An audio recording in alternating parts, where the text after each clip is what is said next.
వాళ్ళకి సంబంధించినటువంటి అందరికీ వస్తాయి. పవన్ కళ్యాణ్ గారు ఎవరు అనుకుంటే వాళ్ళందరికీ వస్తాయండి. పవన్ కళ్యాణ్ గారు లైట్ తీసుకున్నోడికి రాదు, అంతే సింపుల్. తెలుగుదేశం పార్టీ విషయానికి వస్తే అంటే నామినేటెడ్ పోస్ట్ ఇవ్వడంతోనే వాళ్ళకు ఒక గుర్తింపు వస్తుంది, మాకు కూడా పోస్ట్ ఇచ్చారు అనేది. దానికోసం ఎదురు చూస్తున్న సీనియర్లు చాలామంది ఉన్నారు. అందులోనే లాస్ అయ్యే వారి సంఖ్య ఎక్కువ ఉంటుందా ఇప్పుడు? లేదు, సీనియర్లు అందరికి వస్తాయి నాకు తెలిసి. కాకపోతే అది వాళ్ళ స్థాయికి తగ్గదా అని ఫీల్ అవుతారా లేదా అన్నది సెకండరీ. కానీ ఏమీ లేని దానికంటే ఏదో ఒకటి బెటరే కదా. ఎందుకంటే ఇందులో కార్పొరేషన్ పదవులు ఉంటాయి, సామాజిక వర్గ కోణంలో కూడా చూసి కేటాయిస్తారు.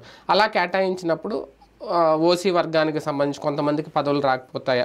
అది ఆ ప్రాబ్లం బీజేపీ జనసేనతో పోలిస్తే టీడీపీలో ఎక్కువ అన్న చూడబోతున్నాయి. రొటీన్గా జరిగిపోతుంటాయి. తర్వాత వైసీపీ విమర్శిస్తుంది, వైసీపీ చేసినప్పుడు మీరైతే తక్కువ చేశారు నీళ్ళు అంటుంటారు. ఎవడొచ్చినా వైసీపీ అయితే నామినేటెడ్ పోస్టులు ఇచ్చాక ఇదిగో ఇన్ని నామినేటెడ్ పోస్టులు బీసీలకు ఇచ్చాం, ఇన్ని ఎస్సీలకు ఇచ్చాం, ఇన్ని ఎస్టీలకు ఇచ్చామని చెప్పింది. అంత డీటెయిల్డ్గా చెప్పింది. ఇచ్చిన మాట వాస్తవం, కార్పొరేషన్స్ అవి పెట్టి అయినా ఓడిపోయింది కదా. ఇక దీని గురించి వీళ్ళు అవన్నీ ఏం ఫీల్ అవుతారు? నచ్చినోడికి పోస్టులు ఇస్తారంతే, సింపుల్. నచ్చినటువంటి కుదరదు, ఎవడేం చేయలేడు దానికి, అంతే.